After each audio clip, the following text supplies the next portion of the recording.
Hello. Hi guys. It is Sunday. Well, well, I guess it's officially now. It's Monday here. Oh, okay. Anyways, hi guys.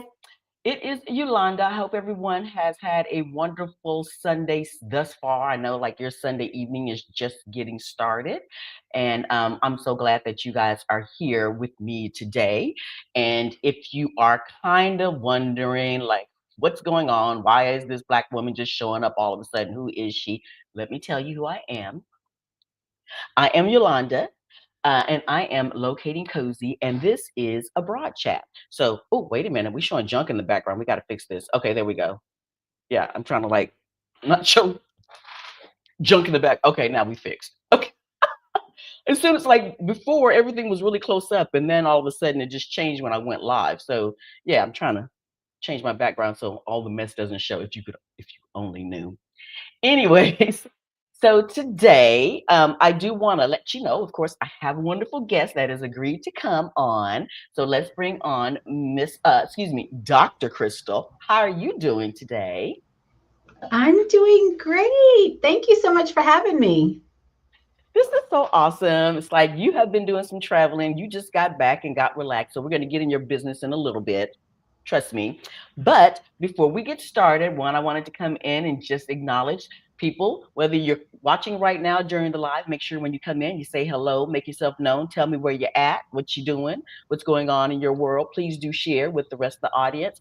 And if you're catching the replay, please let us know where you're at, what you're doing, what brought you to my channel. That would be really awesome. And I hope that you are greatly entertained and informed also. Hope you walk away with some great knowledge. And so, first, before we get started, let me just say hello. I'm seeing some new names here, and I'm like, what is happening? Yay! All right. Okay. And I don't want to mess up your name, so please, if you can put the phonetic pronunciation on in there in the comments, I would really appreciate it because I want to say Juan, but I don't know, and I don't want to mess it up. But thank you, because Juan, and again, put your name, put the pronunciation on there and stuff. Anyways, yeah, they put a comment on here before we even started. I was like, oh, somebody's like prompt. Sound? Son. Son. Oh, thank you. Actually, Okay. Dr. Son Stevens, one of my travel buddies. You could have led with that. You could have told us that before you saw me struggling. I couldn't tell if they would hear me. I didn't know how I had never been a guest on before, Oh, so okay. I wasn't sure if I talked, what exactly was going to happen. It's fine. This is girlfriend chat. You can butt in. We just, yeah, do it. Okay. Okay. Hello, Dr. San. Hello. Thank you for joining. I appreciate it. And hello, Ellie. How you doing? I'm not sure who is on your keyboard or if that is like some special code. I feel like if it is some special code that I should know, I'm in the wrong generation. I don't know. I'm not sure. But hello and thank you for joining. Okay.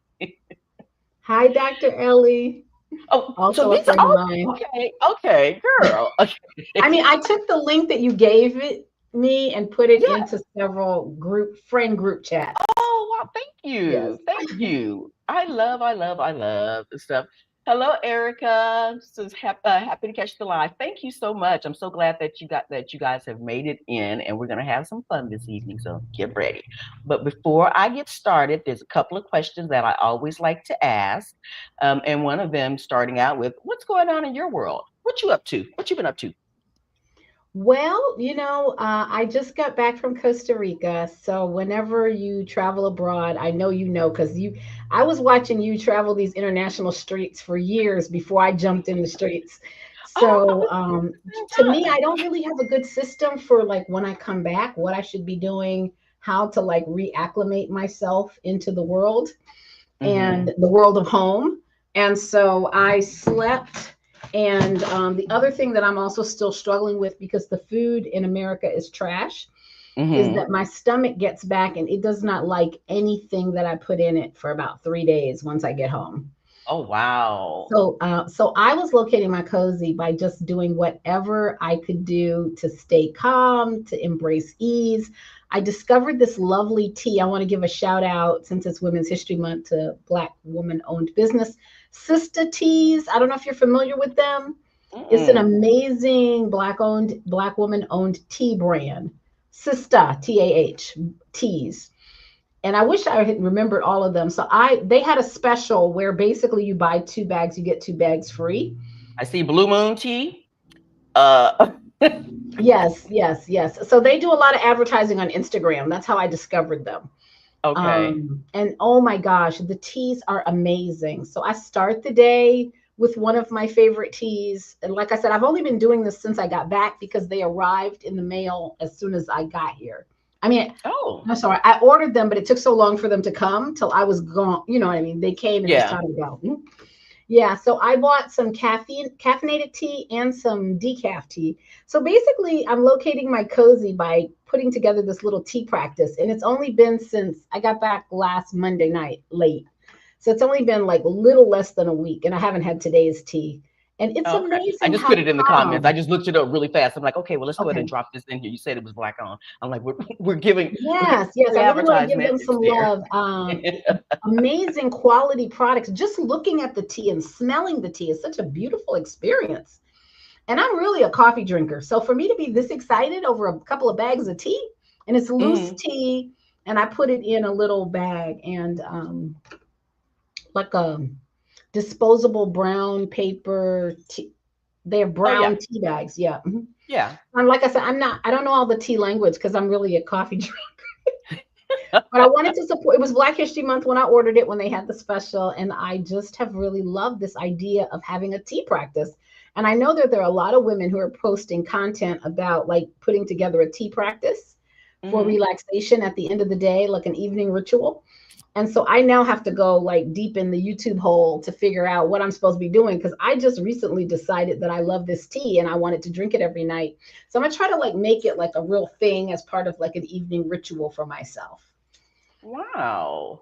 And I literally have invested in some like a little glass teapot and everything with a Mhm. little diffuser that's already in there and stuff. And actually, because being here, you could actually put it on the stove.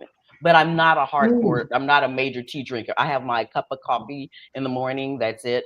But I want to because I have some things like I have some cardamom pods and all that. But actually, you know what? I just realized again, I'm always like, what's going on in my world and how am I locating my cozy? And then I'll be like, I don't know what I've done. And then it just hits me as I'm talking to people. And I'm like, girl, you Mhm. do this.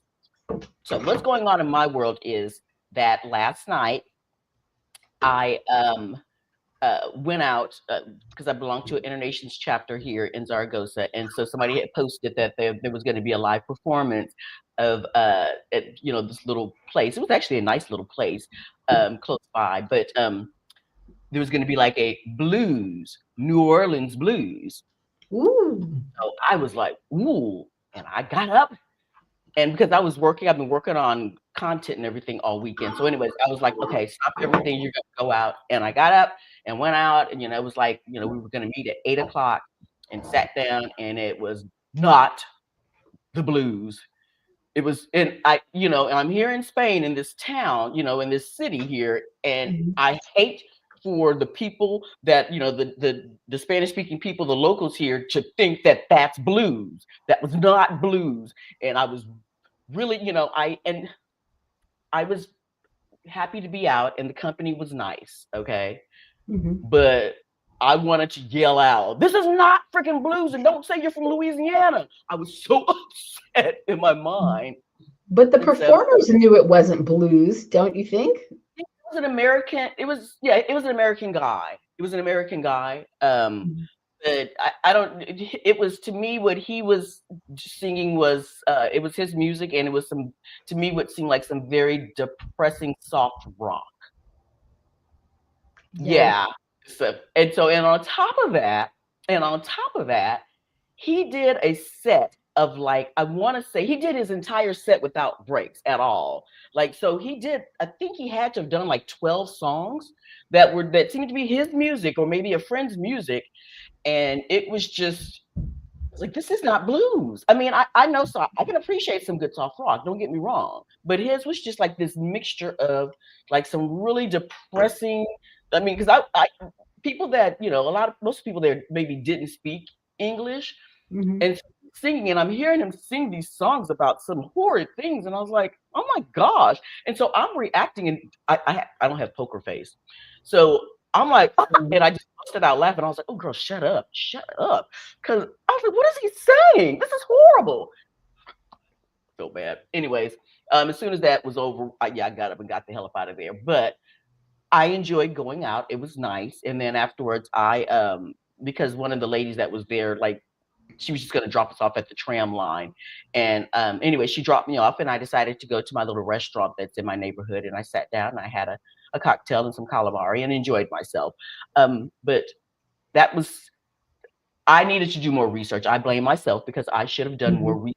When I saw the name, I should have looked it up and maybe looked at some of the content, maybe that was on social media before I was like, yes, I'll go.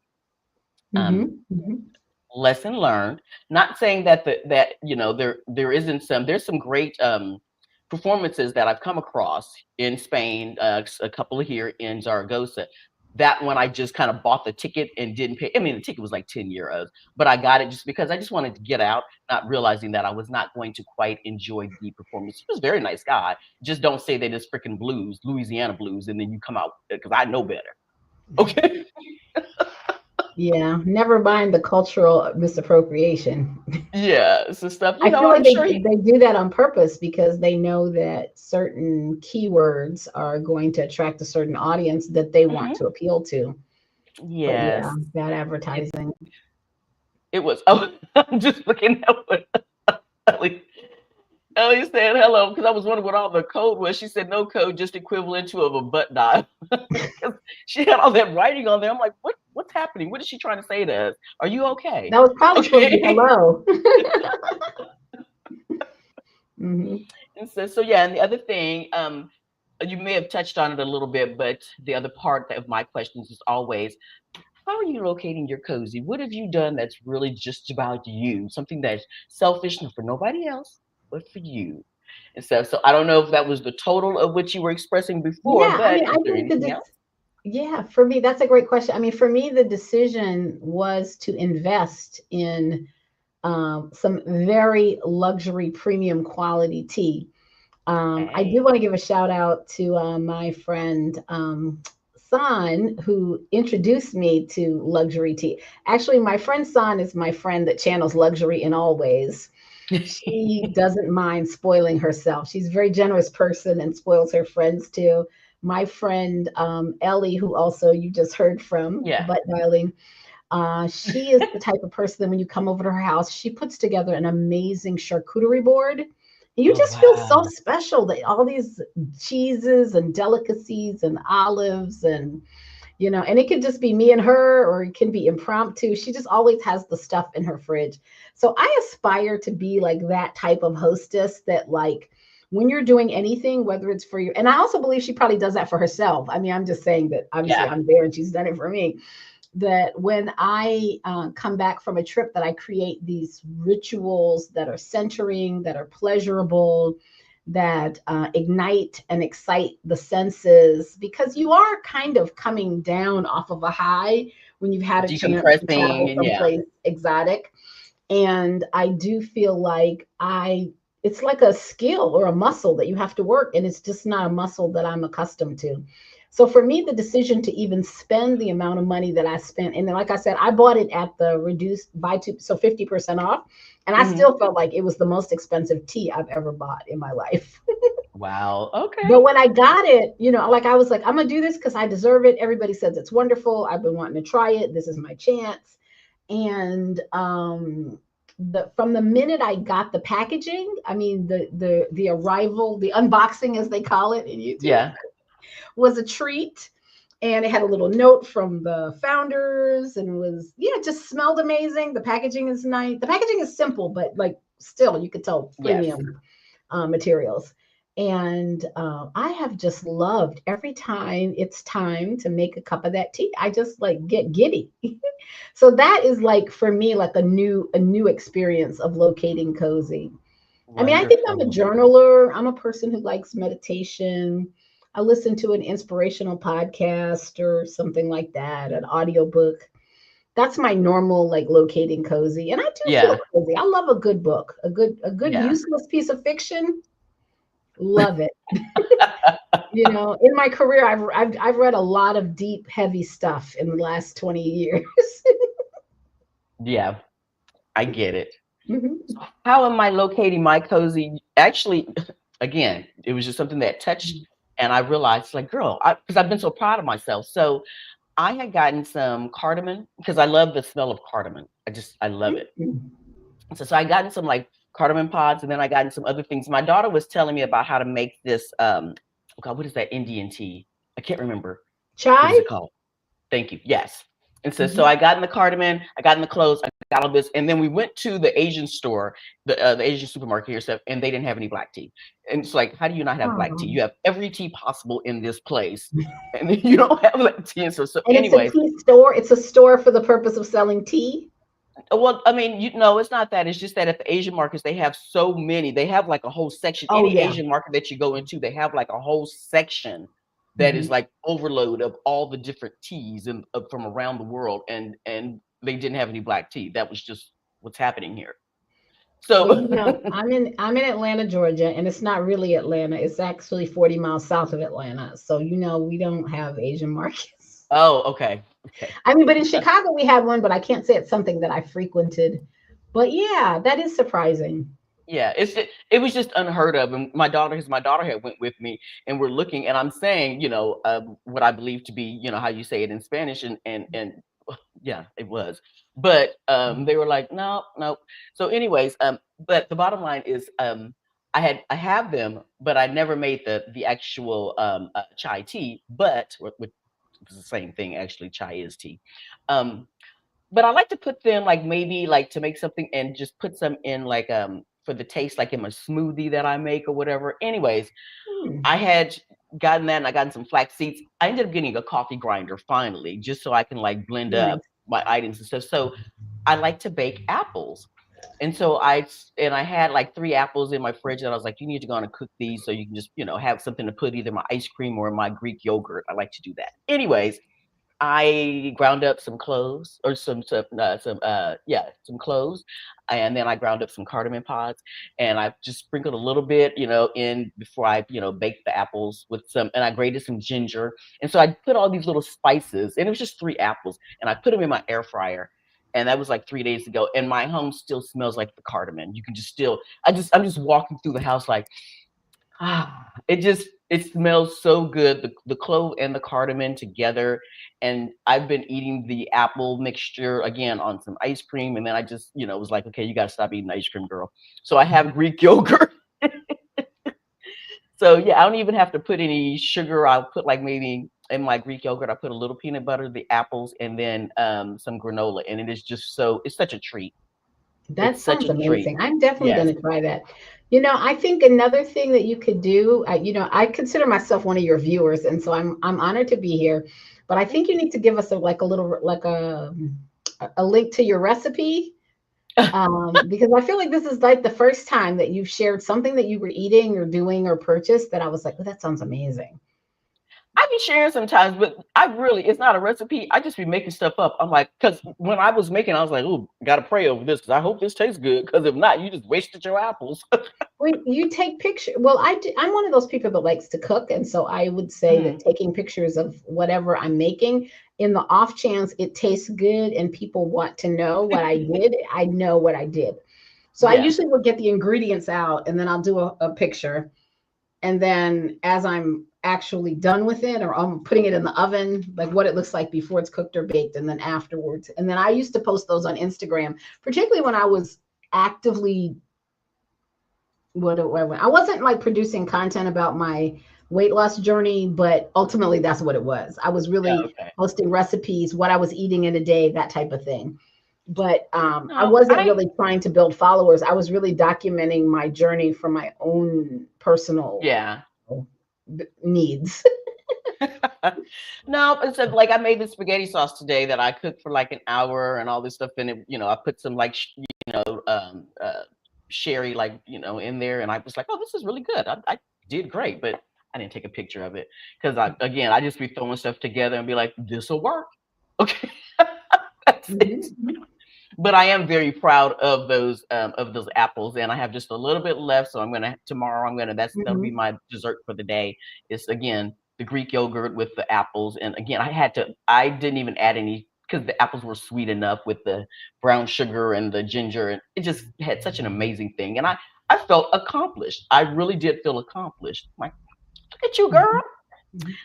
Mhm. chef. Yeah, Because it my is. It is. If that's not something I mean, that's the other thing that I'm trying to make a part of my regular routine is just giving myself a pat on the back or congratulating myself for the yeah. things that I'm doing that I should be doing, or even new things that I'm willing to try, even if they don't work out. The fact that I tried them, I still deserve a pat on the back. Yeah. And it's so funny because, another life long time ago, I was used to be a personal chef. And so whenever I do something, the But look you on your really face should be giving us recipes. is that, yeah, I mean, this was years ago and stuff, but my life has been cozy. So back then my chefing business was actually called Cozy Cuisines.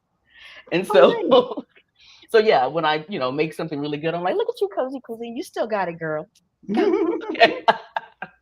Mhm. So Crystal or Dr. Crystal, excuse me. She's Crystal. doctor, she's The PhD. I'm reason why calling I her say that Crystal. is so that people can find me on the YouTube Yes, channel. It's just Dr. Crystal Harris, yes. nothing like fancy. And also on Instagram. And people have a hard enough time just spelling Crystal. So, like, if I make it any harder, it's like, God, nobody. Yeah. So yes, but Crystal, before we get started, because we do have things to talk about, but tell us a little bit about yourself. Like, give us the elevator pitch rundown about who are you? Tell us. Well, I'm definitely a woman who is in transition and who is redefining who she wants to be in what I'm calling this third chapter. I have a big birthday coming up a year from now, but I want to celebrate it all year long. So I'm turning 59 in like a little under a month. And so I'm going into 60 with a bang. And this whole year, I am celebrating anything and everything. So I would say that I'm a retired professor. I was a social psychologist. I taught in an interdisciplinary studies department and in the psychology department, the same university for 17 and a half years. And a few years before that, as a doctoral candidate at Notre Dame. And yeah, so after basically 20 years of teaching, I was like, you know what, y'all can have this. I need a break. And somewhere towards the end of that, Stephanie Perry came into my orbit, and yeah, so I just made a plan to like research it, see if it was possible, what it would take to take time off. I knew for me it would mean early retirement, and that my pension, the ability to collect a pension, would be a part of my um, at the time I didn't know how long I would be able to be abroad and live off of that money. And so I also started teaching extra classes, stockpiling, stipends for this, stipends for that. I also, a year before I retired, moved out of Chicago and moved in with my adult daughter who bought a home here south of Atlanta. So Mhm. I sold pretty much everything. And what I didn't sell, I gave away. I came here with literally no furniture. My daughter had a bed frame, and I ordered a mattress to be delivered here and the bedding, like literally Mhm. as I was getting on the plane. So my son drove my stuff here, like just boxes of shoes, clothes, dishes. Wait a minute. And Where were you moving from again? I'm sorry. Where were you Chicago. I moving taught to? in Chicago. Chicago. Okay. Okay. Chicago. Okay. Mhm. Yeah. Okay. I'm retired, but I have a YouTube channel and I have a coaching business. I've been doing career coaching with various graduate students, doctoral students, junior and part-time Oh, okay. academics for basically free, or in some cases as part of my other job for maybe 10 years. And I said, I'm just going to hang my shingle out and become paid. And so I've been primarily producing career advice content about academic careers, but I have a very small audience who tells me, those who are not academics, that they are finding that a lot of the insights that I'm sharing about like how to navigate Transferable certain information. issues has so much in common with like the not-for-profit space, sometimes the corporate space, sometimes the small business entrepreneur space. For example, last week's, well, 2 weeks ago, I talked about how to survive a slump. And then last Hmm. week, I talked about how to handle your critics. Some people specialize in giving you feedback that you haven't asked them for. And I feel I like know as women nothing of about color, that. that is Okay. definitely something people feel entitled to do, to give us their opinion on how we should be doing our thing. And especially in academia, you can't even get near one of those jobs without a fortune in education. So if you showed up there and they gave you the job, you likely are well qualified. You don't need, that's not to say that we never need advice, but we should be intentional. I'm basically, repeating the episode. We should be intentional about surrounding ourselves with people who love us, believe in us, want to see us succeed. And we should ask those people for feedback, right? We don't need Yeah. unsolicited random people to be giving us feedback because they're going to send you left. Okay. Okay. So Maybe hold they'll on. hurt Hold you. on. Okay. So I wanted to ask. I wanted to kind of do I guess, a deep dive to get some information. So first of all, when you first, so you've been teaching for 17 years, correct? You were Yes, teaching for I was. 17 years, Yes, yes. and And so here, have there been? let me tell you one other dumb thing about me. In all those times, I had a surgery that I was supposed to take 6 weeks, be off for 6 weeks, and I only was gone for 3.5 weeks. That's the only sick time I took in all that year. So I got credit Wow. for 6 months of service because I never took my sick time. Yes. And But then I the taught thing for is 2 this. years before I got that job. Before I got that full time university job, I taught 2 years at my alma mater. So that's how I get 20 years of teaching. Okay. Well, Mhm. no, I mean, and the reason I'm asking is because you're sharing this, and I want to go into it in a few, but I also hear what she's saying, because this is what we encourage people not to do, Yes. is to not use your vacation time. Because the bottom line is, God forbid, if something happens to you, if something had happened to Miss Crystal, Dr. Crystal here, uh, they wouldn't, that's just gone. It's like, Hmm. oh, she never used her vacation time. That's wonderful. Hmm. You never put, Well, I'm that means sorry. It that you was never took actually real time for yourself in yes, it was actually actuality. sick time, but it's similar in that you don't have to be sick. You can just say, I need to Yeah, take take your sick time. time. Okay, so let me go back and just ask, before you actually, when you got ready or considering, which came first, the chicken or the egg? Were you actually looking for, you had an idea of what you wanted to do first, or did you like start just doing some random research, and then the information you received kind of like really kind of was like, oh, I never thought about this. So had you thought about it first and then started doing the research, or did you just accidentally come upon it and then you just had some wild epiphany? No, the epiphany was that I waited my whole life to travel, and I had literally set at a goal. I can remember because I've been journaling my whole life. I can remember being 12 and 18 and 21 and Hmm. saying that I had a dream of traveling to Europe, especially to Paris, because I studied French for 4 years in high school. I can't speak French. I can speak some Spanish now, but I can't speak French anymore because that was Yeah. 35 years ago. I took 4 years of French in high school and 3 years of French in college, and never made it to France because the one chance I had to go as a teenager, my parents thought, we're not sending you to Europe with a bunch of white people. You've lost your mind. You're not going nowhere. If we're not going, you're not going. So you can put that on. So anyway, I went on to college and did other things. I went to an HBCU, got, met my husband, had kids, and did all that stuff.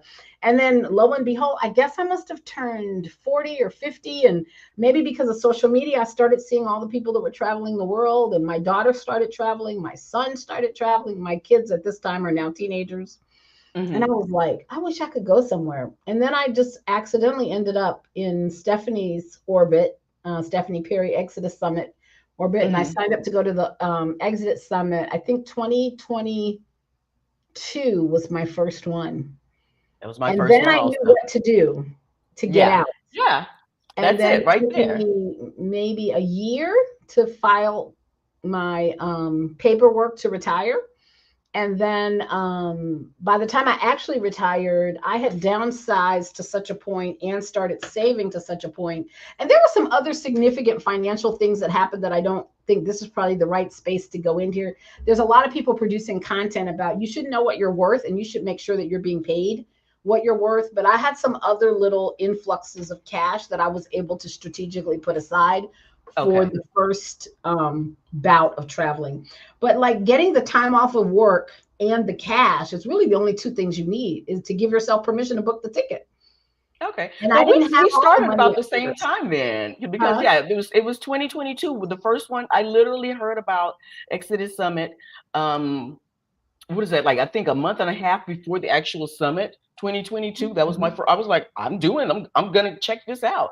And so when you I mean, but you like literally you knew what you were going to be doing beforehand. Had you traveled outside of the No. US Well, prior I to take this? that back. So that year, I think it was that year. It was either that year or 2020. It was 2023. So that year, I planned a trip to Mexico. So I had been like the Canada side of Niagara Falls, Okay. even though Hawaii is the states. I had been to Hawaii, but again for work, not Yeah. for for vacation. And I'd like arrived the day before whatever I needed to. It was the American Psychological Association meeting was in Honolulu, Hawaii, and I went. I was a volunteer, so I went a couple days early and I stayed a couple days late. But I had never really like been on a vacation there. Yeah. I think I even went to Niagara Falls, the Canadian side, because there was some type of church activity. I was just on a bus and that's where people were going, and I had decided to. But I had never. My trip to Mexico in 2023 was my first time really doing something like that. And then my daughter and I went to Puerto Rico that year also. And I really was trying to see like what would it feel like to be somewhere because I was in Mexico for 3.5 weeks. I went to Playa del Carmen, Cancun mostly because I was en route to Isla Mujeres. And so I Hmm. spent 2 weeks in Playa del Carmen and a week in Isla Mujeres.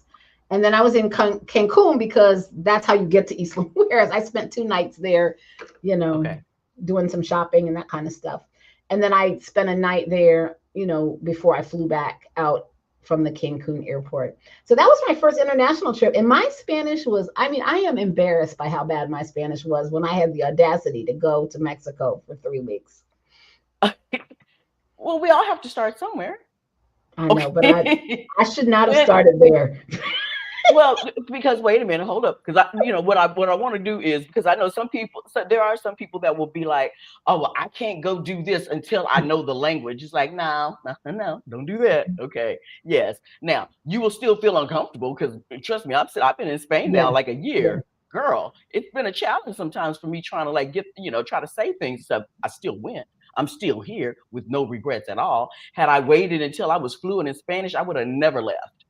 That's fair. Okay. For not, yeah. And I think that trip was helpful because I understood how much I needed to grow if I Hmm. really wanted to spend a considerable amount of time in Puerto Rico and in Spain. So I decided on Puerto Rico. My mom had been to Puerto Rico many times and had Puerto Rican friends because she taught in Spanish Harlem in New York for 26 years. So Okay. I actually grew up in a home that was Spanish speaking because my mother was bilingual and she and her friends spoke Spanish when they were in the house. Okay. I mean, they Hmm. spoke English too, but they sometimes didn't want me to know what they were talking about. Her Like girlfriend. pig Latin. It was like pig Latin, man. Right. It's It like was even when I learned Spanglish. It pig was Latin, I didn't even Spanglish. tell my Yeah. family. I was And I like, know some I don't know things what like you're shut saying. your mouth and go sit down. Like to this day, I think a book, couple of curse words. That was the only Spanish I knew. That's funny. That's funny. So Yeah. when was the first time that you actually went? Because the first few times you traveled with others, when was the first time you traveled by yourself? Actually, almost every trip I've done has almost been solo travel Okay. internationally. Okay. My daughter and I went to England together the last spring break before I retired, but I stayed there for another 2.5 weeks after she left because, of course, being a young professional, she can't be gone 3 weeks. She's not a Yeah. digital nomad. At that time, she had an in-person job, but Yeah. she only had to be in the office 2 days a week, and she would just take off and be like, "Oops, I'll be joining you from." Guys, if Yeah. anybody has any questions, please put a Q in front and please do share your questions. We're curious. We got questions. My question is, so when you first started hearing about this alternative way of living where you did not have to work until the end of time, were you start when did you start pet sitting, or do you still pet sit, or is that just something you Yeah, tried? I took a break from pet sitting too because honestly, my vision of a life of ease, pet sitting wasn't Was wasn't not. was not aligning with that. Now, I have recently made a decision to go back to pet sitting. I have some clients that I love dearly, three of them that I've done multiple sits. One I've done 4 sits for, one I've done 3 sits for, and one I've done 2 sits for. And I would continue to sit for them because I love their houses, their spaces, their pets, and they're super the level of particularness, particularity that they have Yeah. aligns with my level. Okay. Gotcha. I got you. Yeah, so I had some experiences when I was in England where I wasn't feeling well and I was doing very long pet sits for big dogs that was not conducive to, like I said, my vision of what ease needed to look like. Yeah. And I booked all 8 of these sits before I left.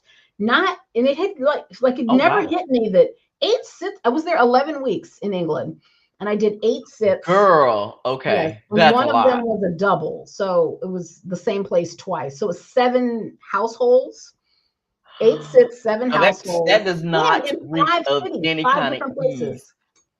Mm-mm, mm-mm.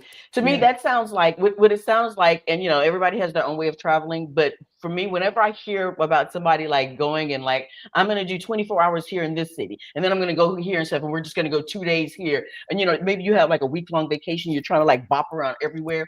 That does not sound like fun to me at all, because you're spending all your time in a train, plane, automobile, someplace doing. Yeah, I'm like, Well, the best part, yeah, Yolanda, to be honest with you, the best part was the train. They have some wonderful trains in Europe.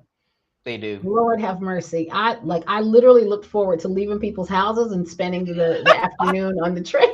And the morning in the train station, I would have breakfast I would go to the train. I leave the house early, go to the train station, treat myself to a wonderful meal, get on the train, get off, Uber to where I needed to go. Sometimes I would spend, so I had approximately 1 to 2 nights in between each sit, which was Hmm. dumb. It was, I wasn't even really on a budget yet. I had literally just left the US. So I had the whole nest egg that I was supposed to live on for the 5 months at that time. So the house sitting was first.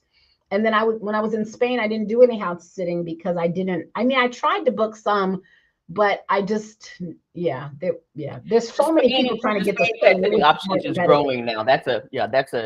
That's Spain pet sits options are going now because more people are moving here. But as far as locals and pet sitting, it's not so much of a thing. And even the ones that I have done, well, I've only done one where for a Spain pet sit that was local, and Mhm. that was the one time I got a bad review.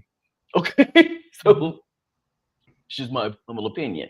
But okay, so you left the States. When did you leave your first So trip? I That was retired June 30th and I okay. came back to Atlanta. So I had my retirement party in Chicago. My job was in Chicago, but I was living in Atlanta and going back and forth the last year because my rent was in the low 2000s. Hmm. And I was like, well, if I could just cut that in half and go live with my daughter and help her out, then that's 12 grand right there towards moving. Hmm. Now, Yep. it didn't work out like that. I didn't actually save 12 grand Yeah. by moving in with my daughter as a person with adult daughters. Yeah. Yeah, but it Yeah. was cool. On paper, in theory, it was a great place. Yeah. I mean, because people like, when I gave up my apartment and I was pet sitting full time and I did not pay any because I was paying $1,700 a month in rent plus utilities and all that stuff, came out Yeah, to about right. two That's just thousand the dollars a beginning. month. Yeah. And so I gave up my apartment. I'm pet sitting full time. And people are like, oh, so you were saving $1,700 a month and putting it away? Hell no. Like, no. Okay. Was I saving some and putting what? Yeah, Yeah, yeah. absolutely. Was I Mhm. putting away the exactly? Should I have? Yeah, I should have. I mean, I should have Mhm. put away more than I actually did, but yeah, that's not always how that works out exactly. I Yeah. I am a I can plan, but I'm a rule breaker. So I'm a rebel. Okay, Mhm, mhm.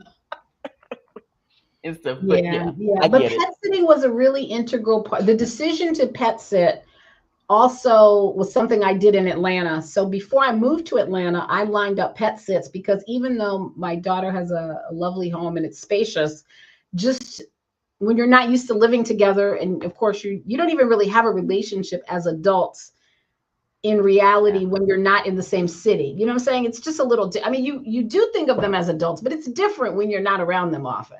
yeah, yeah. I get Yeah. it. So I thought the pet sitting in Atlanta, which actually the pet sitting in Atlanta went really well. I had some amazing pet sits in Atlanta.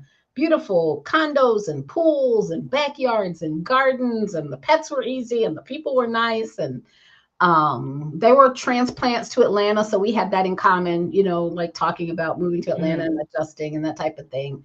So I'm still gonna probably pursue pet sitting in Atlanta. When I do come back to the States, that's probably something that I will continue to do. Yeah. And the same thing in Chicago. I have one client in Chicago that they just got married. I'm super excited. I was at their home shortly after they got engaged, and I then for remember their that. destination wedding, I was also their pet sitter. So I was Yes. there 2 weeks. They went to climb some mountain. I forget the name of it. um, my friend Ellie might remember, in South America, some gigantic mountain in South America. They're, obviously young and athletic. Yeah. I'm like, the pictures are lovely. Thank you. Yeah. And then they had a destination wedding in Mexico. And I was back there this February for their, to watch Ophelia, the cat. Yes. Okay. And I Yeah. get But that. I It's love like pet because sitting. I when would say, I even if you don't think you like it, you should try it. yeah, just try it. I was going to say that one of the things is that I remember when I moved here to Spain, when I moved here to Mhm. Zaragoza, and my apartment was going to be ready for like 4 months or whatever. And so I was staying with my daughter and my son in law and the baby, staying with their family. And I was definitely doing pet sits around Spain because I wanted to be able to have my own space and give them space. So there's a Mhm. balance, because, they Absolutely. had, they're fully grown people over here. And that I'm so thankful that they allowed me to stay with them, but also I want to walk around comfortable too. And so yeah, just to, some respectable space. It was good. Yeah. And so Yeah. so Yeah. so did you have when you first like got ready to go and you were making these decisions, I like to talk about what fear was there any like something in the back of your mind going, girl, what you doing? Did you have any of that? Or even though we acknowledge it and we keep moving forward, but how did that feel for you? Yeah, I think I mean, to be honest with you, by the time I decided to retire, I was so tired of those people. I didn't know what to do. I mean, I missed my students. I enjoyed teaching. I enjoyed what I taught. I thought I was fairly, knowledgeable and effective at it. You reach a point of comfortability with your subject and what you're teaching, so it doesn't really feel like you got to do a lot of as much prep. Like you might Mhm. do prep because you want to update something new or what's new in this area, but I didn't feel that that was the issue. The issue that I had was public higher education. Of course, it's worse now, and I haven't been gone a year yet. It's worse now. Yeah. But at the time that I was planning to leave, public higher education in Illinois and in many states was really struggling financially, and there were a lot of things that were going on at the administrative level and between the unions and between like faculty governance and university governance, that was just a very adversarial relationship that looked like it would never get better.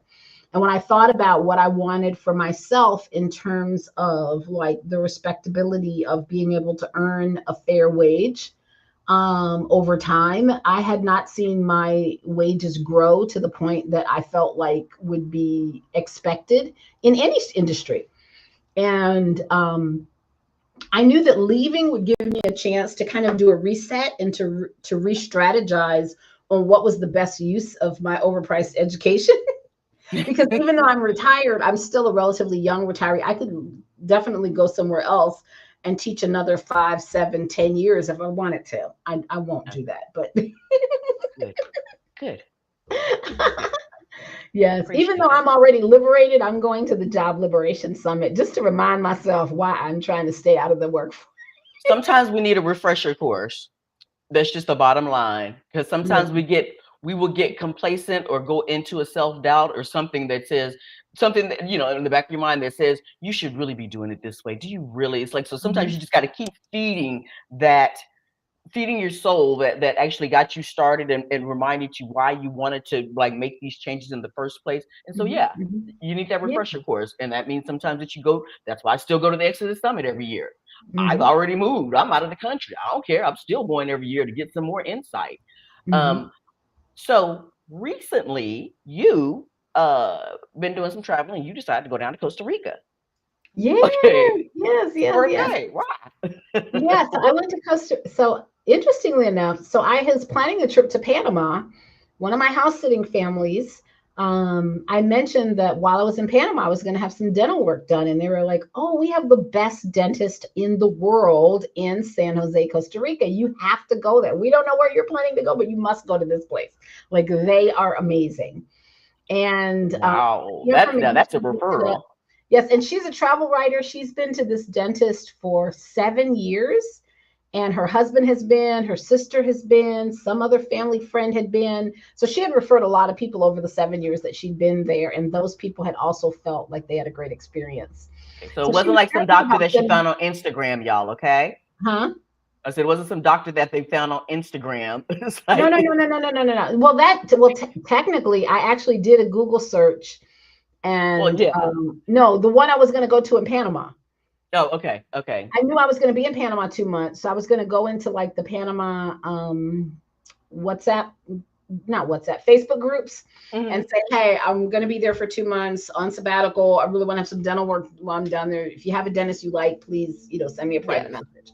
So that was yes. my intention, and I had done I'm some down for Google that. Just searches. not necessarily when you like when I've you hear like the horror stories where they just saw like, oh, I saw him on Instagram. Nobody, you didn't do any checking Yeah, afterwards and no, no, stuff. no, So no, I'm no, not no, saying that yeah. they're not Not great my doctors mouth. I out there. mean, you only Yeah, get one set of teeth. No, yeah. absolutely not. No, would never. And But I'm anyways, go terrified of ahead. dentists. I mean, like most, well, they were telling me because well, you realize that 90% of the world population is afraid of going to the dentist. So that's not like a special group. Like it's rare that you meet somebody who's like, oh, I don't care about going to the dentist. It's easy. It's no big deal. Like it's rare that they get a patient like that, Yeah. but they were really kind. So basically, I decided to then look into the information because she had done an article on them a few years ago. And so Okay. I read her article, her links, contacted them.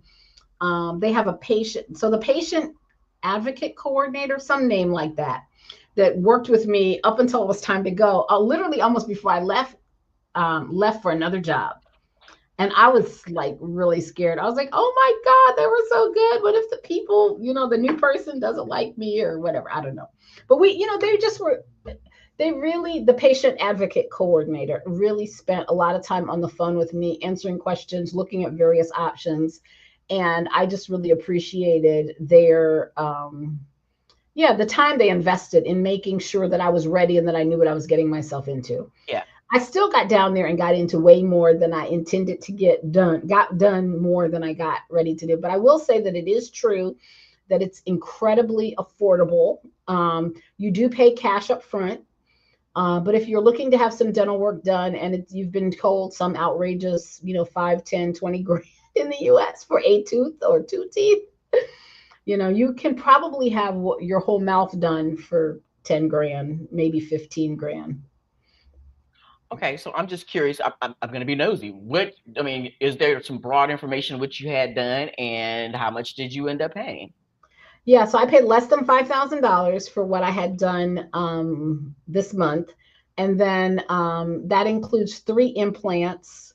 Okay, Let me say it this way: the exam was $100, the X-rays were 150, okay, all the X-rays.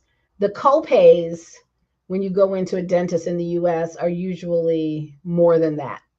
The bill for the insurance for their part, we don't hmm. even know how much their part is because we don't even want to look at the number, but our part is Hmm. way higher than that. Yeah, and so what happens is they give you like this 3D modeling Yeah. report that shows you what they recommend that you have done and the timeline of how it should best be done.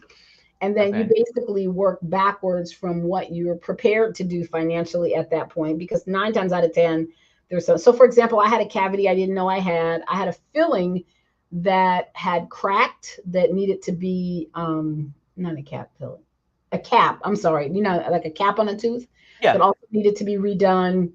And I had another one that I thought could be redone that they didn't recommend redoing, that they recommended just extracting, and then the posts for dental implants. Yeah, so I Okay. got all of that done for about $4,700. Okay. Okay. And I know several people who have paid $5,000. That's their part, not the insurance, Yeah. And still getting the rest financed. for one Okay. for Yeah. one tooth, one implant. And so when I go back in 6 9 months, whenever I decide to go back to have the tooth on top of the implant, I will owe them another roughly $800 per tooth. Okay. So the Okay. whole thing clear well under 10 grand. So you went there for were you on a pet sit? Did you get a hotel while you were in Nope, Costa nope, Rica nope, this nope. time? And so that's the other thing. So they handle all of that. You get a driver. They have 3 hotels that they recommend. So the clinic so there's lots of different kinds of clinics. So what I found on the airport is there was like 10 people going to get dental work done on the flight out. I don't know if it's that flight or maybe it's always 10 people getting off the plane. Any given plane has 10 people on it It's that are time of coming for year. dental work. That's how famous San Jose's dental clinics are. But not all dental clinics. So the one that I went to has wraparound services. So to some extent, the price I paid might have been lower if I was willing to walk through everything myself. If there wasn't a patient care coordinator that wasn't helping me make sure that I had my flight, make sure that I had a hotel, making sure I was picked up, making sure I had what I needed for, because you're generally, no matter what you have done, you're going to be on a liquid diet or a soft diet for some days. So I was on a Yeah. liquid diet for 2 days and a soft diet for 5 more days. So the first 7 days, I needed to be in a place where I was going to have access to what I needed to be able to eat in case I was in pain. Now, oddly enough, I really wasn't in that much pain. I could have gone out and gotten my own food or whatever. But I was Mhm. in a beautiful hotel that had pools and hot tubs and breakfast, soft breakfast, hot breakfast. So there was yogurt, there was fruit, there was oatmeal, there was Okay. juice. The hotel stay and the transportation and all that stuff. What was The that included? That clinic wasn't included in the 5,000. patient coordinate.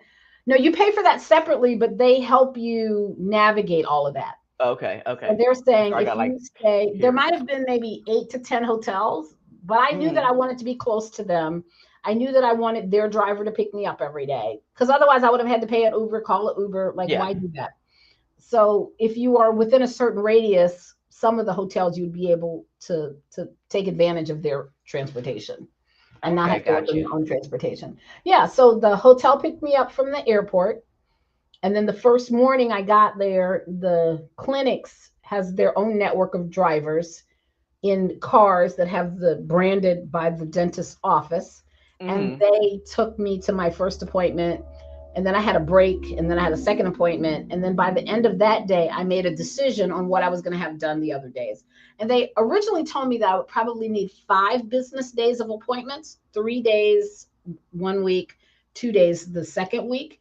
And come to Hmm. find out, I didn't actually need all those appointments. So I actually was done. I started on a Monday, I was done on a Thursday. Now I was still doing the soft liquid diet transition. So I decided to stay at that hotel for that whole process. So I was at that hotel 8 days, and it was like $100 a day. Oh. Okay. Where can you Okay. stay in the United States for $100 a day with free breakfast, daily housekeeping? And how about I got in trouble because I told the housekeeper she didn't have to mop the floor. And I had a conversation with one of my friends who does a lot of jobs. I was like, girl, you better mind your business. When you go to these international trips, you let them do what they're supposed to be doing. I got this girl in trouble. I was like, please Oh don't. no! I thought you I'm said you literally got in trouble. Oh wow. recuperating, watching her mop the floor. I didn't know she was mopping the floor because I had been at the dentist the first few days. Yeah. But on the second day, so for one day I watched her mop the floor. The floor looked clean to me because, of course, she had mopped it the day before, but I didn't know that because I wasn't there. So I'm recuperating. She's mopping the floor. She's mopping a clean floor in my face. And I'm like, why are you mopping the floor? Please stop. Lord. So the third day, when she came in with the mop and the bucket, I was like, please don't mop this floor again. So that was like you let she needed to do what was on her Well, job the duties to do, supervisor and you were came telling in. So her. how I found out that I had caused trouble is the supervisor came in to talk to me. And the other thing that I did that was hilarious was, well, it wasn't hilarious. I didn't think it was hilarious, but I wanted them to give me soap so I could wash the dishes. Because I'm one of those people that likes to wash his dishes at night. You know, when I go to bed, they're like, Mm-hmm. no. She's like, yo trabajo. You know, I understand a fair amount of Spanish. She says, yo trabajo, este mío. Mm-hmm. Mm-hmm. She was like, the soap. She was like, the soap is mine because it's my job. That's basically Yeah. Yeah. my soap, my job. She's like, you're not washing dishes up in here. What? Well, I didn't realize that that was part of what had been negotiated as part of the package that I was in. I'm sure that they don't have to do that. But you know, God forbid they had sent me a survey and I was like, oh, they didn't mop the floor but one time, or they didn't wash the dishes. I washed the dishes. You know, she was like, you're not saying none of that on my shift. Mm-mm. These floors are going to get mopped every day. The dishes, and she did. She did a beautiful job, and they were really fast and really clean. Of course, they scrubbed I mean, they literally cleaned the entire, and it was a one bedroom apartment with a den overlooking the pool for $100 a day. That's Hot amazing. breakfast, coffee, juice, daily housekeeping, and transportation.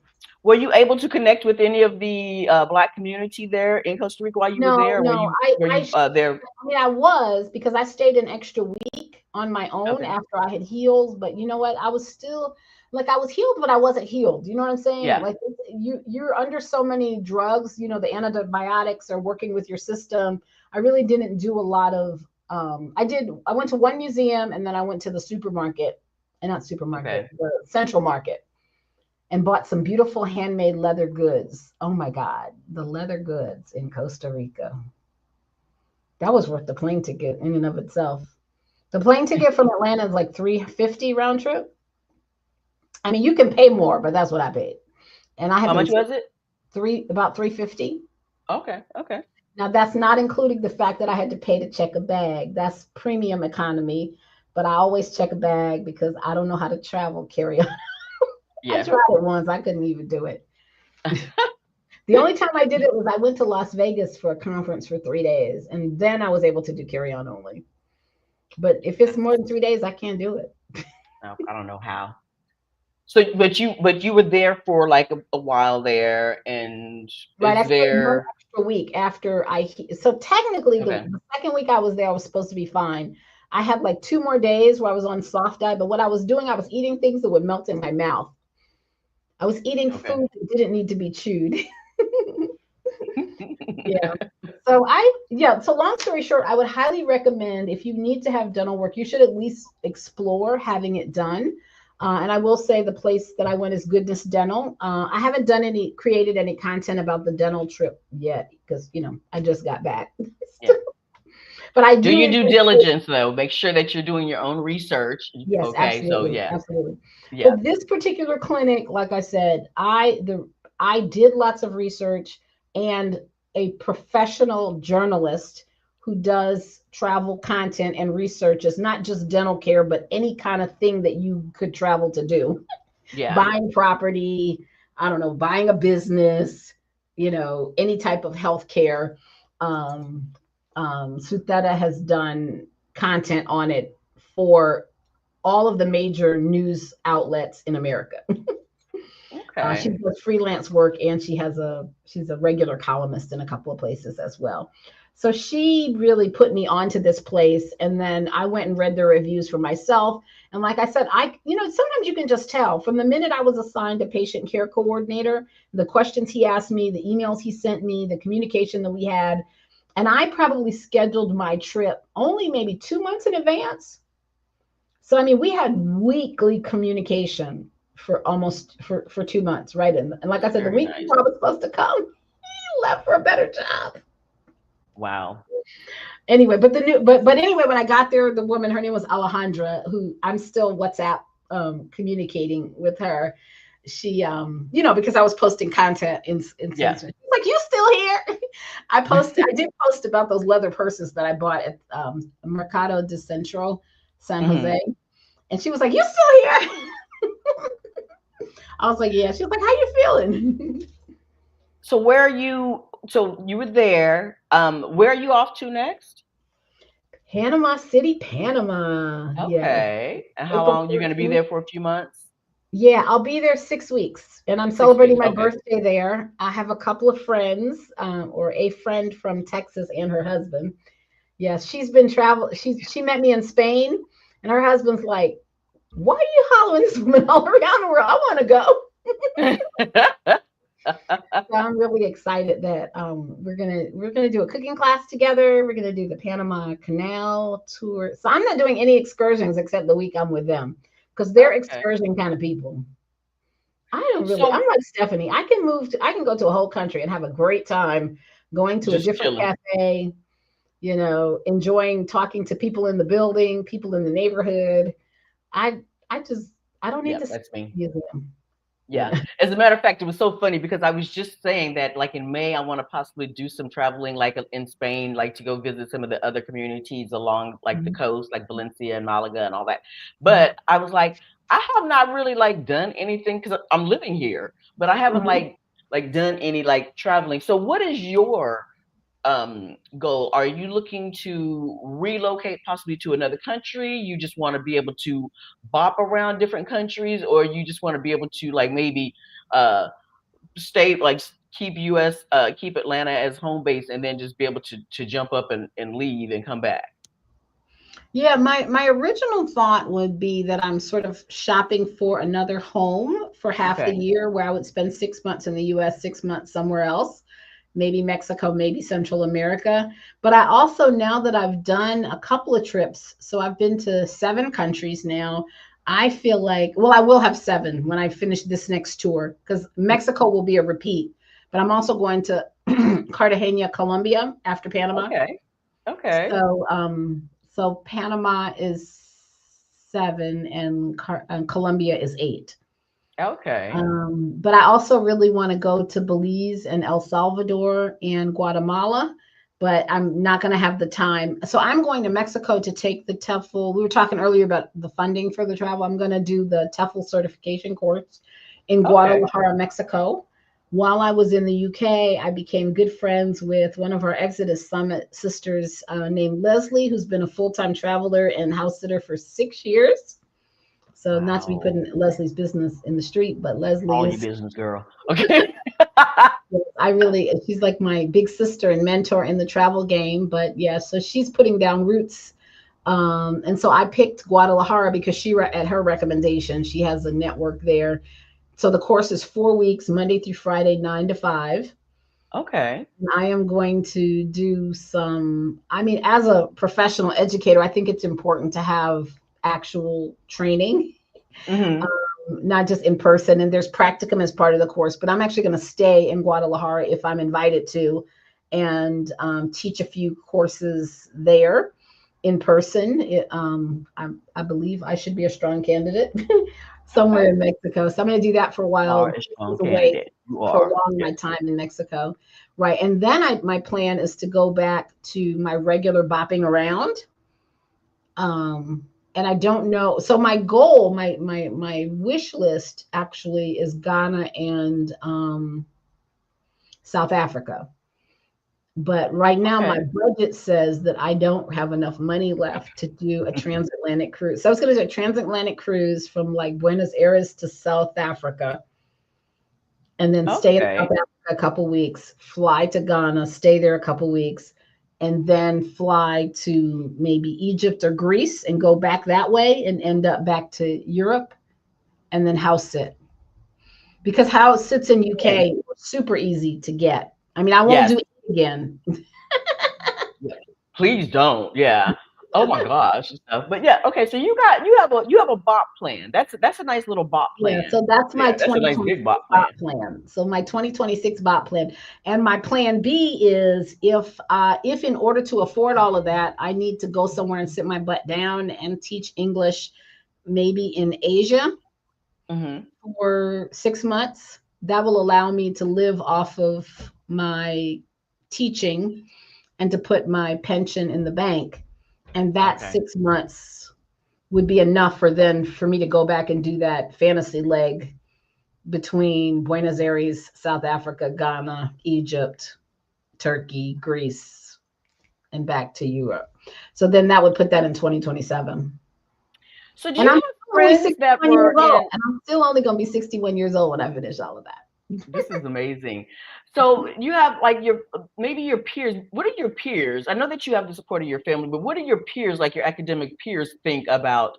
I don't know if you were close to any that you share your journey. What was their take Well, on it? the ones that are in the chat today, I have the best sister friends in the world. They have Yeah, what been did y'all think? cheerleaders. Dr. Yeah, ask them what they think if they're still Dr. L, here. Dr. Sean? Knowing them, they're multitasking. We're probably on in the living room, and they're probably in the kitchen or grading papers or something, doing reports. Yeah, because they're both still working full time. Yeah, but I mean, they've been very, very supportive. I mean, to be honest with you, I mean, I think I carried myself in the university in such a way that I didn't act, it was clear that I wasn't really interested. So the people who actually said anything to me, they came correct and they said very positive things. Okay, yeah.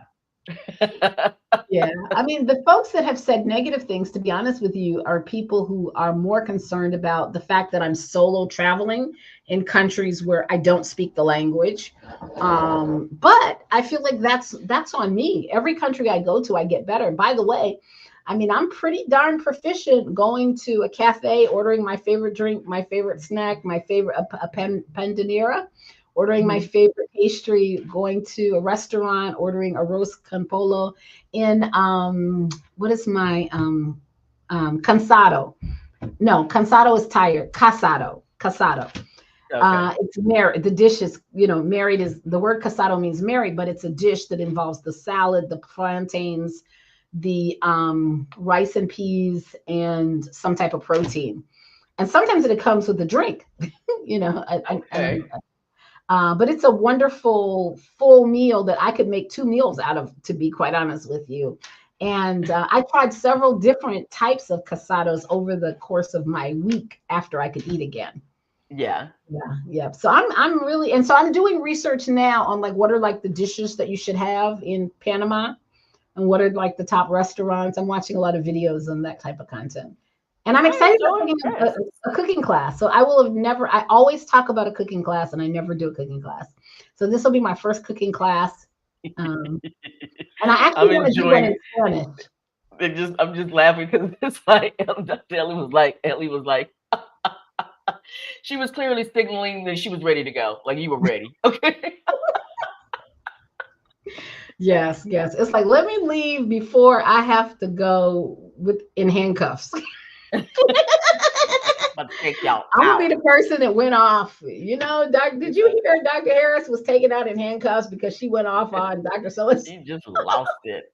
I just also wanted to put it up here because when we were talking about like saving, like when you give up, you're no longer paying the mortgage or the rent or whatever, and people are thinking that you're just putting all of that money away. In theory, it is great, and yes, you do need to be putting at least some portion of that away, definitely. But she said, "I'm so glad to hear that you didn't save every possible penny because I want to do that, but it's clear I'll be spending some of my savings." Yes, you will. I mean, the point is that you want to well, my goal, I'll say, speak for me, is that I wanted to create a life of ease. And when I say a life of ease, I mean, I didn't want to, like, health wise, in my emotional and mental, I was looking out for my emotional and mental well being. Part of that did not mean that I was going to take my money and just put it away, like take all and put it away. I wanted to be able to enjoy, Mhm. um, not trying, now don't get me wrong, put some money away, have a financial plan. Okay, Absolutely. but also I'm gonna Mhm. spend some of my money and enjoy it. Okay, and have no Yeah. regret. And Okay. so Stephanie Perry, I remember saying that when she did her first, I don't know how many years ago, it might have been 10 years ago, or maybe it was 8, I don't know. But she said she Hmm. spent $12,000 on 1 year. So I decided that that was a realistic goal. I started 2 years in advance. I said, well, I'm gonna save 12,000, and when I have that, I'm gonna be gone until it's gone. I mean, even though I know I have a monthly check, I felt like I needed like that. I don't know if that's a nest egg. That's a nest something. Yeah, I You mean, you have know. the money that you created, like, which you were like, this is what my budget is for the Mhm. year. This is the And 12,000. remember, And that's why I did have the to. 8. That's why I did the 8 houses. So I Okay, didn't yeah. even really start spending that money for, I mean, I bought plane tickets to Spain, train tickets in and out of Europe.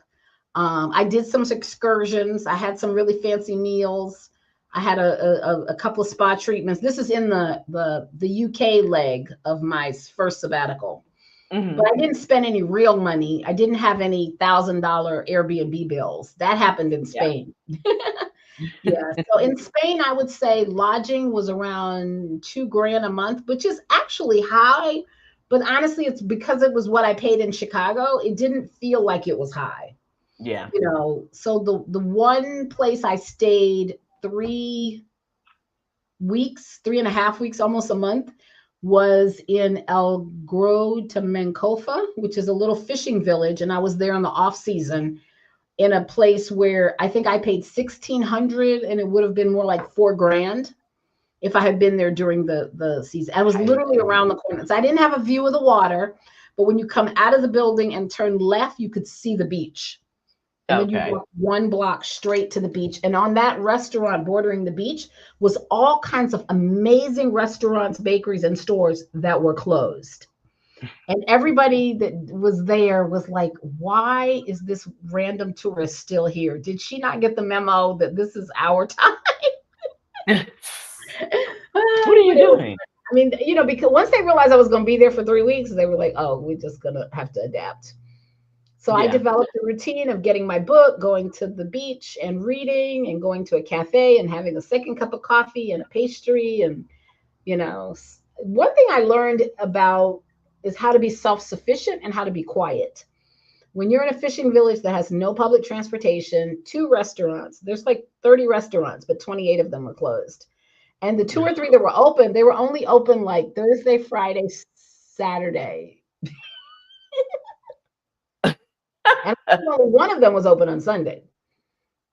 Yeah. Oh, it was open on a Sunday in a small One town? of them was open on a Sunday. Wow. So like one was That's open bold. right. So the Literally, you one have to that understand. That's bold. In a that's big, small yeah. town, everything is closed on Sundays. Well, I think because whoever maybe was running it, they probably lived far away and they were going to be open for Saturdays. So in order to make it worthwhile, so they're not the same restaurant that was open Wednesday through Saturday. They were like, Hmm. we're only going to be open on Saturday and Sunday, and that's it. Oh. And plus, I think for the people who were like me, Americans or Brits who were in the area, those people, they had bought property there, but they were just still there for the off season. Yeah. And they were eating out pretty much all the time. I actually cooked. I enjoyed going to the grocery store. I mean, not the grocery store. They had an outdoor fruit vegetable market in that village every Saturday. And they would Hmm. sell shoes and sheets and kitchen utensils. Okay, There now was you a just pet, caught me all off guard kinds with of that one. vendors, just like, I don't know, it was just very much flea market vibes, but they had meat, Okay. they had fresh fruits, vegetables, things like that. So I would go and, talk to the vendors in Spanish about what was on special. And I would just cook whatever I had picked up at the market that day. And of course, it's just me, so it would last. And there was no Uber Eats because there was nothing to Uber, no buses. There was a train that came to Mancofa twice a day. But the Wow. See, I train, how was I couldn't. going to get to Yeah, the I have train? to be in the middle. My pet sits, wherever stuff. I have to be in the city. I can't. And everybody has their thing. I just could not do it. I have to be like in the middle of the city. I have to have access. As a matter of fact, I just finished a pet sit like 2 weeks ago in Madrid, and I was there for. It was just a 1 week pet sit. Lovely. She's wonderful. This is my second time sitting for the dog Mo. She's wonderful. The owner is a wonderful lady, but her home is on in northern Madrid. And just because I can't walk downstairs, I mean, there's restaurants like maybe 2 or 3 or little cafes 2 or 3 blocks away, but I was having a problem with that. I just was kind of like, I ain't doing this again. Thank Yeah, goodness I, she's I moving. wouldn't. Now Okay. that I know what I know, I would Yeah. ask better questions. I think if I have no problem with being someplace in the off season in order to get the savings, but it needs to be a place that has Uber, taxi. I literally had the host call a friend of a friend that owned a taxi company in another town to come get me to leave there. Oh, Yeah, wow. because there was no way for me to get. So my next stop was going to be Valencia. And I don't know Mhm, if you remember the floods that were in Valencia. I was mhm. supposed to be in Valencia the week of the floods. Oh. And the Airbnb host was like, no, still come. Our neighborhood is fine. You're not going to be able to do anything. But if you want to come, you're still welcome. I mean, I had insurance. I'm sure I could have canceled it. But I was like, well, it's on the way to Alicante. I was going to a yoga retreat near Mhm. Alicante or south of Alicante. So I Yeah. was like, well, I got to go through there, so I may as well stay. So I cut the trip to, I think I was supposed to be there 2 weeks and I stayed 3 or 4 days. And I Yeah. did get to see some really cool stuff there. I would love to go back to Valencia. Actually, really, of all my places, Alicante was my favorite place. And of course, I never got to come see you in Zaragoza. I missed Yeah. the retreat. I was in Spain, but I didn't know Zaragoza was going to be that far away, and it was the wrong direction. I was like, much as I want to be in the number, I can't really justify taking a train the wrong direction from the yoga retreat. Actually, that's so funny. I was gonna ask you, that was one of my questions. I was just about to ask you what was your one of your favorite cities and stuff, and you just said that. There you go. Hands It's just down, Alicante was it. Like I could live, okay. I could, and I didn't make it to Seville, but people who know me who knew Seville and heard me talk about Alicante said, you need to go to Seville. We feel like that would be your place. That would be your city. And the Okay. people were nicer. I don't know if because my Spanish got better. I was in Spain 2 months. And so by the time I got to Alicante, there were certain things that I had finally learned how to pronounce correctly. And certain expressions I wasn't messing up anymore. So I the was people were just much talking nicer to to me. a lady, a local here, and she was saying that some American friends had come, and but they were staying in different parts of Spain, and some were staying like here, and then some were down in the Sevilla area. And when they ended up meeting up, like this was like some years ago, but when they ended up meeting up, the she understood, this native Spaniard had actually understood the American Spanish because they were in Sevilla. It's just like different depending on the region. But she was like, their Spanish was a lot better in that area versus the ones that were learning the Spanish, the Americans that were learning the Spanish in this region. It's Mhm. very interesting. She's like, oh no, the Spanish, it was easier for them to actually pick up. It's like, Well, okay, the I don't. Spanish tutor that I had going into Spain was Mhm. from Valencia. She was living in the Caribbean and she was a tutor on Preply, but I intentionally picked a native speaker who was familiar with that area. And I feel like that strategy worked well. So since then, since the first of the year, I've been working with someone who's from Panama. Okay, And I okay. really like her as well. And yeah, so I'm really excited to be in Panama. And I don't know if I'll get a chance. Obviously she's working and she's not making enough to probably. But anyway, I'm hoping that I'll get a chance to meet her, take her out to lunch or dinner if she has time to come into it. Since I'm going to be there 6 weeks, we may be able to connect. Okay. Well, let me ask you. We're going to wrap this up in just a few, but I still have a Mhm. couple more questions for you. One is, so on your YouTube channel is On Sabbatical with Dr. Crystal. So Yes. on there, is it? What is your? I guess the group of the people that actually are paying attention. Is it like other academias, professors that are I looking at wish making this there was type other of move? academics. To be very honest, I also post on LinkedIn. So Hmm. I know that I am reaching some people who are in academic careers. I feel like it's pretty too soon to tell. I've only been posting consistently since Thanksgiving. Okay. So, and my channel has grown from 35 subscribers to I think I'm at 120 now. Yay. So I Y'all feel got to like start that's somewhere, that's girl. that's pretty decent growth for Yeah. 3 months worth of work plus the holidays. Yeah. Um, I missed twice, so I try to be consistent on the live stream, and now I'm also doing shorts. And I'm Okay. also, I think, confusing the algorithm because I'm doing career advice plus travel. I'm calling it career wellness and sabbatical. And by sabbatical I mean travel. Yeah. I try not to talk about travel specifically because I would say I'm still really a novice about that. But I keep having people. I did a poll about like what kind of video would you like to see me do this week, and always so I've done it twice, and each time travel wins. But I think that's just because most of my audience at this point are people who are mid-career professionals, women of color, Hmm. feeling stuck and fed up and overworked. I don't use the term toxic job survivor like a lot of our sister YouTubers do, but I mean, Hmm. definitely that is the same group of people. And only I think because when I think of toxic, and don't get me wrong, there are a lot of experiences that are like traumatic or toxic in higher education. I think Hmm. so much of what I experience and my typical audience member experience is because we haven't set good boundaries for ourselves because we haven't been clear about what how we won't allow people to treat us. Now there's some of that other stuff, and I'm not saying I haven't experienced that too. I've had to shut a few people down, remind people who they were talking, you Yeah. know. So I do think that you know, you can have a channel that spans what the bell curve of negative behaviors. But what I want for people is to really be able to thrive in their career and to realize that they deserve to thrive in their career, that they don't have to be treated any kind of way.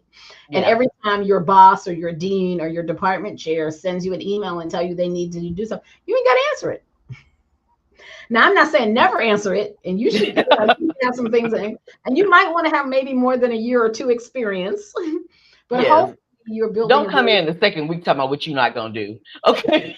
Please don't. yeah. It's But like I Dr. Crystal said, do it this way. No, she didn't. Okay. Yeah, because you know, I learned the hard way. I tell the, you know, I've told this story on my YouTube channel.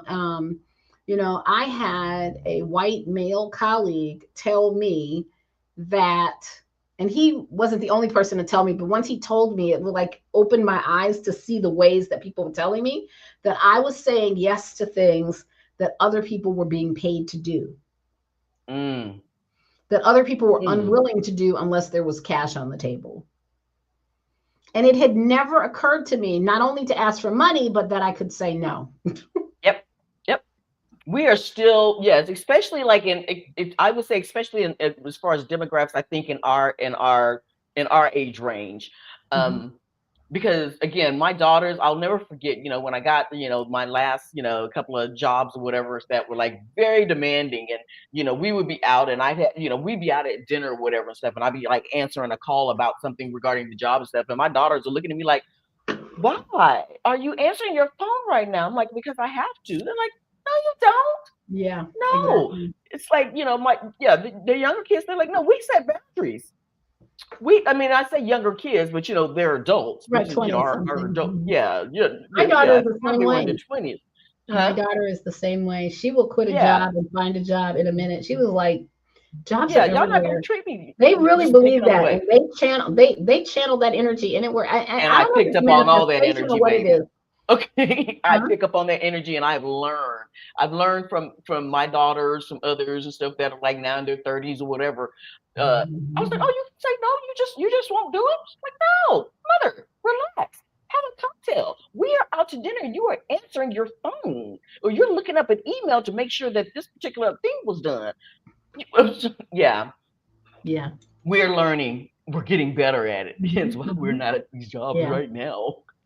Yeah, but I definitely believe that when I go back into whatever form of teaching or higher education I re-enter, I'm going to definitely be in a different headspace.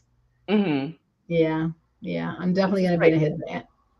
So tell me about really fast. Can you tell me about? You also founded Lead and Liberate. What is that?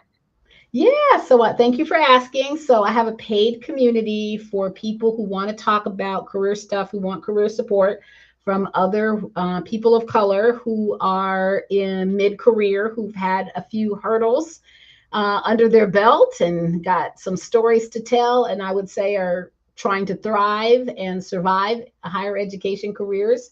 So right now we have a 30-day free trial of the membership.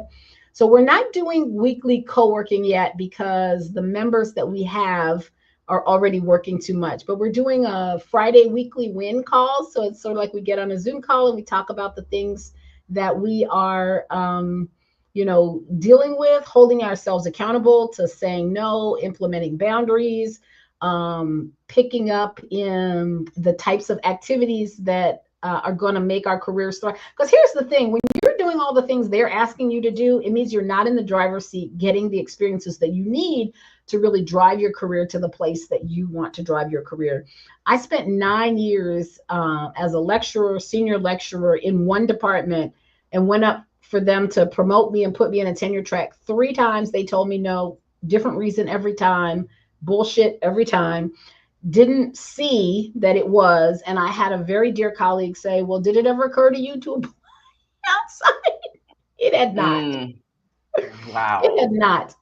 And then the reality is there are a lot of times that, I just didn't know what questions to ask, or if in my heart of hearts I knew I needed to be asking harder questions, but I wasn't willing to walk away. I think that's another big thing, that sometimes you have to be willing to walk away to respect yourself in order to get the respect that you need. And it may pay off and it may not pay off. So you shouldn't try, threaten to walk away if you're not really ready to walk away. Yeah. But the type of things that I was teaching at the time, those first 9 years before I got a tenure track position, I could have taught at any community college. There are literally people dropping like flies. They literally need a warm body to teach this class. And being adjunct professor. Undergraduate psychology, what do you call them? Lower division courses. Mhm. Intro to psychology, social psychology, abnormal psychology, even people who are not in psychology getting degrees, when they have to do certain number of credits in social science, are picking up those classes. So I taught a section at Notre Dame of Introduction to Psychology and Social Psychology, both of which had 100 people in them. Ain't taught nobody jack. Had no teaching experience. They literally are looking for people who can breathe and walk and chew. Isn't that what they call like the adjunct professors that just come in and do the Or sometimes they certain? use students. Sometimes it's full-time faculty. Yeah. Okay. Yeah. Wow, wow. I'm gonna put these some comments back up here. So April says, I would like to connect with you. She says, I've been in the higher education field for 15 years, even worked in the Middle East a few years. I would love to hear more about, ouch, ouch, ouch. I'm sorry. Just a second about expats. I have a chipped nail, and I'm sorry Um, if it is like, yeah, it's like, it's a long, pretty nail that I haven't cut off yet. And I'm like, it's bending backwards. Sorry. If you grossed out, I'm sorry. Anyways, yes. So yes, April, awesome. just FYI, Crystal's information is in the description. So all of her ways to connect with her are there in the description. I also was And on going the to see here. channel, you can get the links to the other resources that I offer. Once you're on my Hmm. channel page, the homepage, there are several. I have a stand store, as well as the membership, as well as some links to some other videos that I've done on different career related topics. So this is great. And then I see the luxury bucket list says my former mentee told me she studies abroad there and loved it. In Spain. Okay. And I've never been there. You talking studies abroad here in Spain? Yeah. Spain is wonderful. I love it. Yeah, a Oh, lot of and people by the choose way, Spain for that. yes. Let me go ahead and just do my just let everybody know, by the way, if you are traveling in the next couple of weeks, there's some people that are like in Portugal right now. I'm not gonna name names, you know who you are. But there's some people in Portugal right now. There's some people that are flying into Italy, some people that are in France, some people that are just gonna hop on a plane and come on over. But a couple of things are happening. Having a week long, basically 3 days in Madrid, 3 days in Zaragoza. You can pick and choose. There's no like, anything set. It's like each day there's something fun to do. That's it. So if you're interested, you can go to the Facebook group Black in Zaragoza. The link is in the description to join there, and you'll see all the invitation and all the information. You can also, if you're not a Facebook person, you can also in the link, there's a way to get on the email list, and you're welcome to join there, and I can send you some information. Easiest way is to just join the Facebook group because all the information is there. And also, yes, part of that is we're having the big Melanin. I'm working with or collaborating with Melanin Madrid, and we're having a big, huge picnic in Retiro Park on April 13th that you want to get some more information about. I'll just say that. Okay. Anyways, we're having a big, huge picnic. If you want to come, make sure that you go to the and check it out, and you'll see me and a lot of people just hanging out and just showing nothing but a lot of love. Okay. Awesome, awesome, awesome. Well, I wanted to thank you so much. I'm like, is there anything that you felt like I didn't hit on this so much? It's funny I because know it whenever went I do so these fast. interviews, It yeah, went so and fast. Yes. yeah. Yeah, I think I just appreciate the opportunity to, share my story. And I think it's something that we need more of, for people to realize that, just a few years ago, I was sitting on the other side of the screen watching somebody tell their story. And it doesn't take as long as you think. And once you make up your mind that you're leaving, you would be surprised at the ways that you can find money to go. Hmm. Women, we are resourceful beings. We are resourceful beings. You know what? Because this is the way I look at it. If somebody told you in your family that they needed you to come up with $10,000 to do this, that, and we're gonna get a second job, third job, sell a hip, sell our hair. I'm serious. We will pull down all the stops to come up with that money for the child, the parent, the whoever, the whatever it is, the south, the spouse, the significant other, whatever. So start you a slush fund for yourself. Buy Yes. that ticket to Europe or Mexico or wherever. Just get started. That's really my message. What is Adelia call it, the FU fund or whatever stuff. Sometimes start the FU fund to get the hell out of where you at. Okay. Not, not just like when you Mhm. have the funds, like if you don't like where you're at, so you can go someplace Mhm. else, but also start that fund now, putting that savings aside, whatever, do what you Mhm. need to start so you can start your journey today. Start your Yeah. journey today. Yeah. Start it. Yes. Don't wait. Absolutely. Well, thank you so much. Again, still so many questions, but you'll be back again. I'm actually going to have an official end of season in March, excuse me, May 7th. So I have a few more, just another, 6 weeks of content. I'll be posting, doing my lives, and then I'm going to take myself a little summer break and get some other things together. But you know what? Make sure that you do like and subscribe. Make sure that you like this right here. Make sure you give it a thumbs up and make sure that you're subscribed to my channel if you're not already, so that you will know the next time I decide to come on and post some content. I decide I want to go live or share something really intellectual, whatever it is, I don't know.